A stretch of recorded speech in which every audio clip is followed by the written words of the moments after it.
Hi, I'm Shannon, and today I'm going to share a really short yet powerful year in review process, which you can go through for yourself, personally and professionally, whether you own a business, whether you're looking at your career, your leadership in your particular organization, the work you're doing with clients and customers, whatever that looks like. You can do this with your teams. You can do this with a leadership team in your business. You can do this with a project team in your organization. I invite you to carve out a few minutes. You can go through this entire thing in 10 or 15 minutes to listen to this. And you may want to pull out your pen and paper now, pull out your iPad or your laptop and make some notes as I share these questions in this short video. So I'm going to share 4 powerful questions to really make the most of your year end. And this is important, and I really invite you to take the time to do this before you dive into your plans and your goals as you look into the new year. Allow yourself some time for reflection on the year that's coming to a close, and even for release, which I'll get into one of the questions, before you begin trying to create space for what's new, what you're wanting to do in the year ahead. And there's actually a lot of science behind that, from fields of psychology to neuroscience to biology to business and productivity. Not just the age-old wisdom, which is certainly a part of what I subscribe to and a part of what I teach and coach based on. So let's dive in. So the following 4 questions are going to guide you through a really powerful process. If you want more, I invite you to check out my blog this week, which has got a 6-part process, or you can find the link above or below this video to my 5-part guide for the 5 biggest blockers, the 5 biggest challenges that I see with really successful, smart entrepreneurs, business owners, leaders in their organization, so that you can identify which of those is most getting in your way and take the very next step to shifting past that. So that's my free guide to you, my holiday gift to you. You can find a link to that above or below the video. Okay, so the first question. I want you to do an inventory of the year. It doesn't need to be long or complex, but just as you're going back through and looking at the plot points of your year, what were the most significant events of this past year? And take a minute to list the 2 or 3 most important ones that you want to acknowledge in some way, that you want to remember, that you want to appreciate. And they don't necessarily need to be positive. I know several clients have lost close family members this year. Others have had major health challenges. I've had health challenges. So those may be in your list of significant events that you really want to take the time to acknowledge and remember. Or you could have a major milestone that you crossed in your business, a big sales deal that you closed. It could be very positive. Whatever those are that you feel are most significant, personally, professionally, in your business, in your relationships, take a moment to list 2 or 3 that you really want to acknowledge and remember from the past year. Now the second question is to take a moment then to, as you're doing this inventory of the year that's just passed, acknowledge one thing that you accomplished this year that you're especially proud of. This is a great question to ask yourself professionally, as a leader, as a business owner. It's a great question to ask your team collectively. You know, what did you as a team accomplish? What did you as a leadership team accomplish that you're especially proud of this year?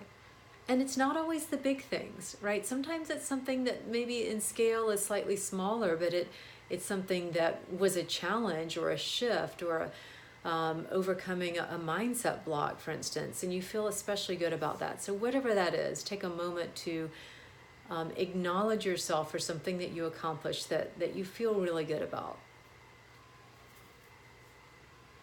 The third question is, what is one mistake that you feel you made? And importantly, the lesson that you can learn from it. This may be a conversation that you regret. It may be a call that you made that you feel in hindsight was the wrong call or a missed opportunity, right? We all have these. If you're in business, you probably have multiple regrets or what may feel like a missed opportunity over the course of a day or a week. If you're a busy professional, these happen to us when we're out and we're engaged and we're maybe pushing the envelope a little bit. We make calls and we make mistakes, and hopefully we learn from those. And so I really invite you to have the courage and to take the time to look at what one of those is for you that stands out this year, and what it is that you learn from that. What is the takeaway? It may be an approach that you'll do differently. Maybe you'll decide to make those important decisions more quickly. Maybe you want to take a different approach into the conversation that you have with a colleague where your relationship is challenged, or into the way that you're doing your client presentations and conversations. So what is the silver lining? What is the lesson that you can learn so that you don't continue to repeat that mistake as you go forward? And then the last question is, what is one limiting belief or old story or behavioral pattern that you're ready to release, that you're ready to leave behind with this year, with the closing of the calendar year? And this is really important.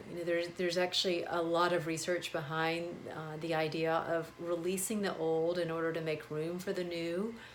It's a core philosophy that I use in my coaching and consulting work, that we need to clear up and let go of what's no longer working if we're going to bring in a new process, if we're going to bring in a new mindset, personally, professionally, in a business team, in an organization. And so it really is important to take time to acknowledge what that is that you're releasing and to let it go. And there are many tools to do that are beyond the scope of this short video, but a great starting point is just being aware. Be aware of what it is that you are committed to letting go. And it may be a pattern of thinking, a way of thinking, or a way of being. I know for myself for many years that I just overscheduled and overbooked my days. I'd be sitting in meetings with clients and open up my calendar on my laptop and they'd say, "Oh my gosh, I can't, how are you double booked 3 days in a row? And how do you stay so calm about it?" And I've completely shifted that. That was my way of working for probably 15 years between corporate life and then when I went out and started my own business with the idea of shifting that, I recreated that pattern because there were some fundamental lessons that I hadn't learned and mistakes that I was making all the time, and the way I set up my days and the way I scheduled my weeks and months and my life and my work. And so that's one example of a behavior that I committed to shifting about 5 years ago, and I've shifted in a big way. So consider what it is. It's a behavior, maybe it's a mindset or belief. Maybe you don't believe that actually in the field that you're in or the business that you're running, that it's possible to have a different way of working, or it's possible to have a more multidimensional experience of success where you're experiencing the benefits of, say, the financial success that you may have achieved, or the professional recognition that you have in your particular field.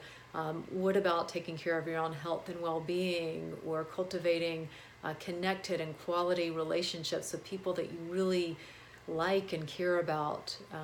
What about giving back in your community, or taking the time for hobbies and passions outside of the work that you do? Whatever your multidimensional view, your more holistic view of success is, if you take one thing away today, I want you to know that that is possible. And so I invite you, as you go through this exercise, to consider what's something that would be the most powerful thing for you to release, whether it's a mindset, it's a pattern of behavior, that if you could create space to invite in a new way of being or way of thinking going into the new year, would help you achieve and experience more of that multidimensional success. And if you'd like more, I invite you to check out the link above or below this video, where I've got a link over to the blog with a full 6-part process, and you'll also find a link to my 5-part guide on the 5 biggest blockers that I see that stand in the way of successful, smart professionals, business owners, and entrepreneurs in having more of that multidimensional success and finding more of the feeling of balance and meaning and fulfillment day in and day out, in addition to the professional success, the financial abundance that you have and that you continue to work toward in your business and in your career. So I invite you to check out the link above or below this video, and I'd love to hear from you if you had any ahas, any realizations or insights as you went through this process. Drop a note in the chat. As always, I appreciate your time, and I wish you and yours a wonderful holiday season. Happy holidays.